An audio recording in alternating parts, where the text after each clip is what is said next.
पाटलिपुत्रा के गांधी मैदान में आयोजित महाबोधि मुक्ति आंदोलन की ऐतिहासिक क्षण में पूरा सम्मानित मंच और सामने बैठे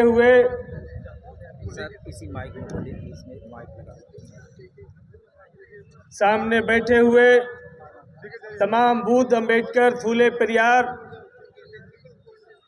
जगदेव बाबू, मानवर काशी राम साहब के विचारों को मानने वाले तमाम बंधुओं को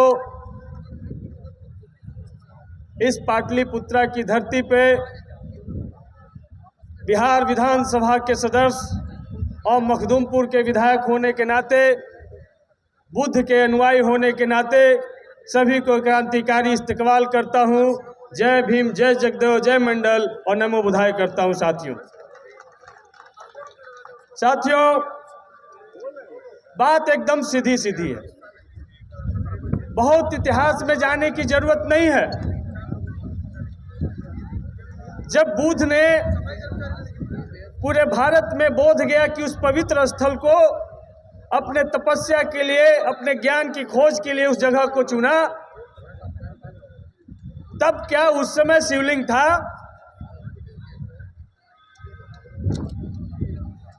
जब हेनसांग यहाँ पर आते हैं, चीनी यात्री, लगभग 629 ईसा में, जब वो अपने यात्रा वृत्तांत में जब लिखते हैं तो कहते वो पवित्र स्थल जहाँ पे बुद्ध ने ज्ञान की प्राप्ति की वो बुद्ध मंदिर है।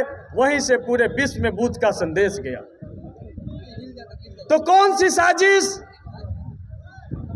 भारत में पले बढ़े भारत का मूल धर्म, जो भारत के मूल निवासियों, भारत के आदिवासियों, भारत के अनुसूचित जाति, जनजाति, पिछड़े वर्ग, ये तमाम लोग का जो मूल धर्म बुद्ध का धर्म था, उस धर्म से कौन लोग उनको वंचित करने का प्रयास कर रहे हैं?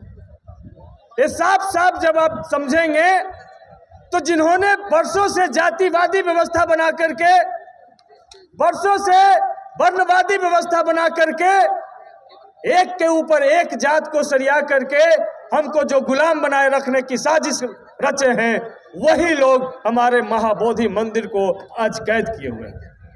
इसलिए साथियों, लड़ाई एकदम सीधी सीधी है। जब इस भारत में संविधान लागू हुआ, 26 जनवरी 1950 को जब भारत में संविधान लागू हो गया, भारत पूरी तरीके से बाबा साहब के लिखित संविधान से चलना चालू हुआ, तो आजादी के पूर्व बना हुआ 1949 BTMC एक्ट क्यों लागू है, इस सवाल के घेरे में।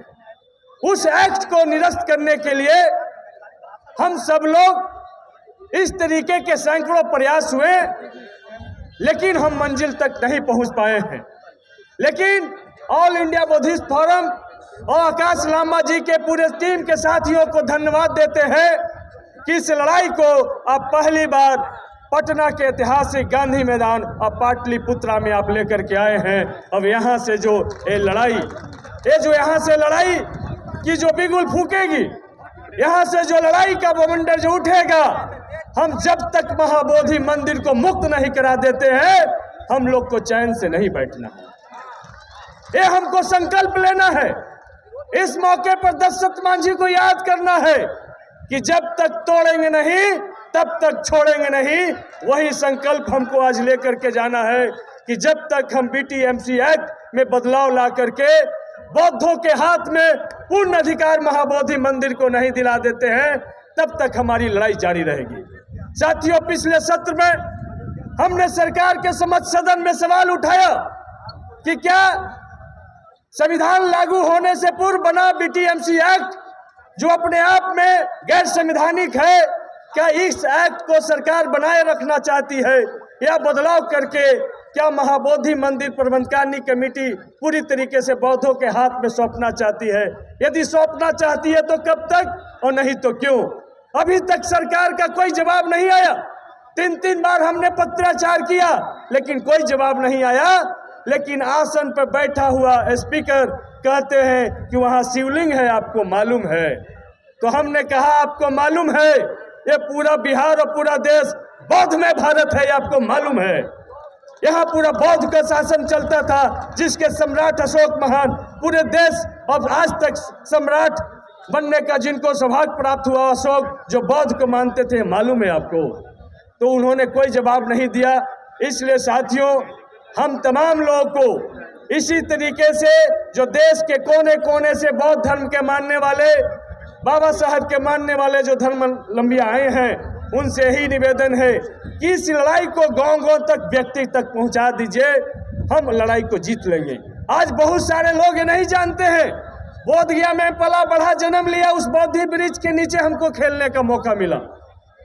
लेकिन बहुत सारे लोग बोध गया के आसपास रहने वाले नहीं जानते हैं कि बीटीएमसी एक्ट जो गैर संवैधानिक है, जिसमें 4 मेंबर बौद्ध होंगे, 4 मेंबर हिंदू होंगे, पदेन अध्यक्ष वहां का जिला पदाधिकारी होगा, लेकिन वही जिला पदाधिकारी विष्णुपद मंदिर का भी अध्यक्ष होगा। इसलिए गया का जिला पदाधिकारी हमेशा हिंदू होगा। तो 5 हिंदू होंगे, 4 बौद्ध होंगे, तो क्या कभी बौद्धों के पक्ष में कोई निर्णय होगा?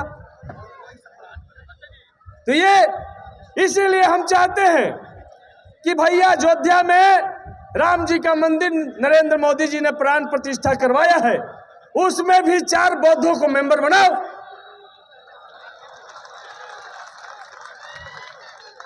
यहाँ स्टेशन पर स्थित हनुमान मंदिर है, जहां पर करोड़ों रुपया रोज चढ़ावा आता है, इसमें भी 4 दलितों को मेंबर बनाओ।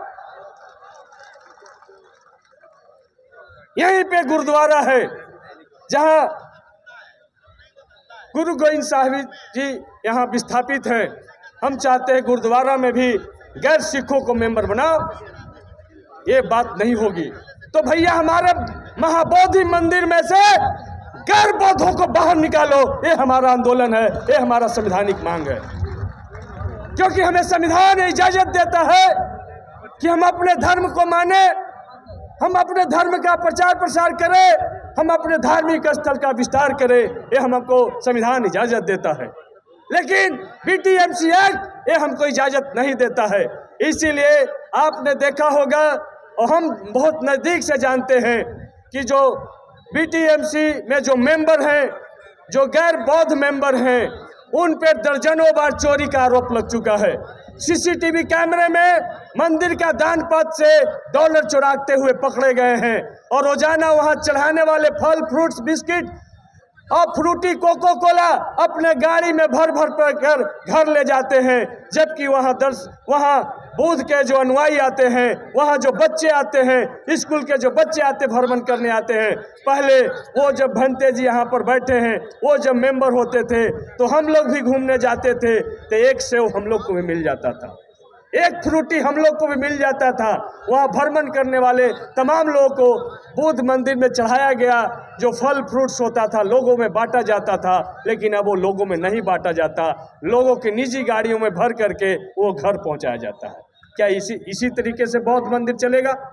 इसलिए यदि भारत को मजबूत होना है तो बौद्ध मंदिर को बौद्धों के हाथ में सौंपना होगा, और जब बौद्ध मंदिर बौद्धों के हाथ में सौंपाएगा तो महाबोधि मंदिर में इतना ताकत है कि देश का सबसे बड़ा अस्पताल महाबोधि मंदिर संचालित कर सकता है। ये ताकत महाबोधि मंदिर में है। इसलिए साथियों, आज का जो ऐतिहासिक मार्च शांतिपूर्ण तरीके से हम लोग हमारे आदरणीय मुख्यमंत्री जी को हम लोग सुपुर्द करेंगे। मुख्यमंत्री जी के बारे में पता ही नहीं चलता कि वो अंदर से हाफ पैंट पहने हैं कि फुल पैंट भी पहने हैं। वो बौद्धों के लिए तो पटना जैसे ऐतिहासिक जगह पे बुद्ध स्मृति पार्क बनाते हैं। जब दलाई लामा जी आते हैं तो उनसे मिलने बोध गया तुरंत चले जाते हैं। लेकिन महाबोधि मंदिर मुक्ति के लिए 1 शब्द 20 साल में नीतीश कुमार जी ने नहीं बोला है। तो ये समझ में नहीं आता है कि कैसे ये अपने आप को जगदेव बाबू के और बुद्ध के वंशज कहलाने के लायक हमारे मुख्यमंत्री नहीं है। 20 साल में बोध गया का विकास दुनिया में सबसे बेहतरीन हो जाता। जब 2002 में यूनेस्को ने इसको वर्ल्ड हेरिटेज साइट जब घोषित कर दिया, इसका विकास जितने तेजी से होना चाहिए था, लेकिन वही हाफ पैंट वालों के फेरा में पड़ करके उतना तेजी से बोध गया का विकास नहीं किया जा सका है। इसलिए भाइयों, हमको विचारधारा की लड़ाई पर भी इसको लड़ना होगा। अंबेडकर, फूले परियार, जगदेव बाबू, ये तमाम लोग के मानने वाले के लोग के बीच में एक हमको सहमति बनानी होगी। जब विभिन्न विचारधारा से जीतने वाली राजनीतिक दलें अपने स्वार्थ के लिए सरकारें बना सकती हैं, तो हम विभिन्न बैनर के तहत बुद्ध, अंबेडकर, फूले परियार के विचारधारा के लड़ाई लड़ने वाले हम भी एक बैनर बना करके अपने महाबोधि मुक्ति के लिए, महाबोधि मंदिर मुक्ति के लिए हमको समन्वय समिति बना करके इकट्ठा होकर के लड़ाई लड़ना होगा। यही इस मौके पर संकल्प लेने की आवश्यकता है। और विधायक होने के नाते सदन में जितनी बार भी सवाल महाबोधि मंदिर को लेकर उठाना होगा, हम उठाते रहेंगे। इसके लिए हमको मार्शल उठा करके बाहर भी फेंक दे, लेकिन हम उससे घबराएंगे नहीं। और इस लड़ाई में, अपनी धार्मिक स्वतंत्रता की लड़ाई में हम आपके साथ हैं। इसलिए हम तमाम बौद्ध भाइयों से कहना चाहते हैं, आप आगे बढ़ो, हम सब साथ हैं। बिहार का लाखों नौजवान आपके साथ है, आप आगे बढ़ो और बुद्ध मंदिर को हम अपने हाथ में लेकर रहेंगे। यही हमारा अंतिम संकल्प है।